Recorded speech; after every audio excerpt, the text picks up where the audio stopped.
Hello प्यारे बच्चों, कैसे हैं आप सभी। देखिए, बोर्ड एग्ज़ाम बहुत करीब आ चुका है और बहुत ज़रूरी है कि हम न्यूमेरिकल पे भी फोकस करें। तो मैं लगातार न्यूमेरिकल की वीडियो बना रहा हूँ। देखिए, एक हमारे पास अनसॉल्व पेपर है और अनसॉल्व पेपर में एक सवाल दिया हुआ है। कह रहा है एक तार के सिरों पर 1.5 वोल्ट का विभवांतर लगाने पर 0.5 एम्पियर वैद्युत धारा प्रवाहित होती है यदि तार की लंबाई 3 मीटर और अनुप्रस्थ काट 6 × 10⁻⁻6 मीटर स्क्वायर हो तो इसके प्रतिरोधकता की गणना कीजिए। ये प्रश्न 4 नंबर में पूछा है। तो देखिए कितना आसान ये सवाल होता है। बस देखने में हमको ऐसा लग रहा है कि बहुत कठिन है। थोड़ा सा प्रैक्टिस करोगे तो बहुत आसानी से ये क्वेश्चन सॉल्व हो जाएगा। तो आओ देखते हैं कैसे ये हल होगा।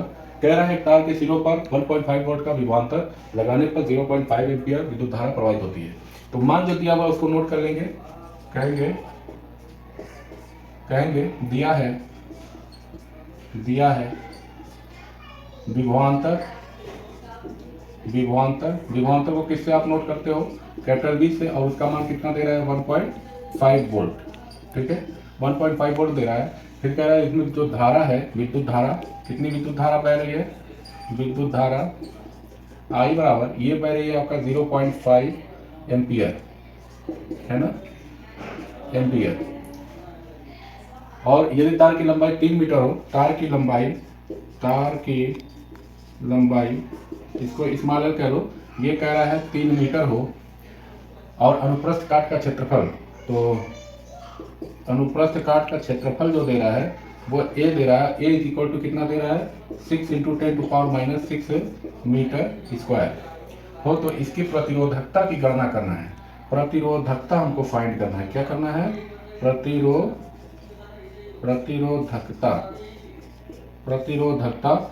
प्रतिरोधकता को हम रो से प्रदर्शित करते हैं। हमको यही रो फाइंड करना है। तो देखिए यहाँ पर हमको रो फाइंड करने के लिए कहेंगे अतः रो इज इक्वल टू, जो फार्मूला होता है बच्चों वो होता है R इंटू ए बटे में स्मॉल एल। ये फार्मूला होता है। तो हमको रो फाइंड करने के लिए हमको R की वैल्यू चाहिए। R की वैल्यू फाइंड करने के लिए हमारे पास एक फार्मूला, चलो इसी में हम पुट कर देते हैं। वैसे हम रफली बाहर भी या यहाँ पर हम फाइंड कर लेते हैं। R is equal to, formula क्या होता है? ओम के नियम से V बटे में आई हो जाता है। V की वैल्यू हमारे पास क्या दे रहा है? 1.5 दे रहा है, 1.5। आई की वैल्यू क्या दे रहा है? 0.5। इससे कट करोगे तो ये आ जाएगा 3 ओम। ठीक है, तो R की वैल्यू क्या आ गई हमारे पास? 3 ओम।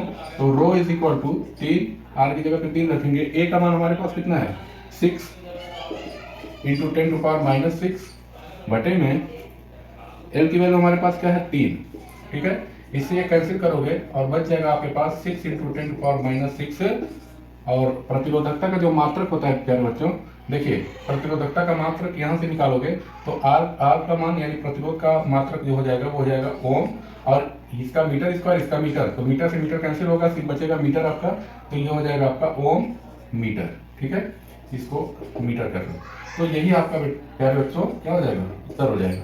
ठीक है, आपने देखा कितनी आसानी से ये प्रश्न हल हो गया। 2 मिनट लगा होगा सवाल लगाने में या समझाने में, जो भी समय लग जाए।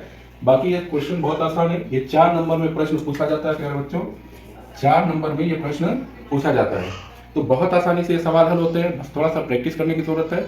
जितनी प्रैक्टिस करोगे उतना सवाल ये आसान लगने लगेगा।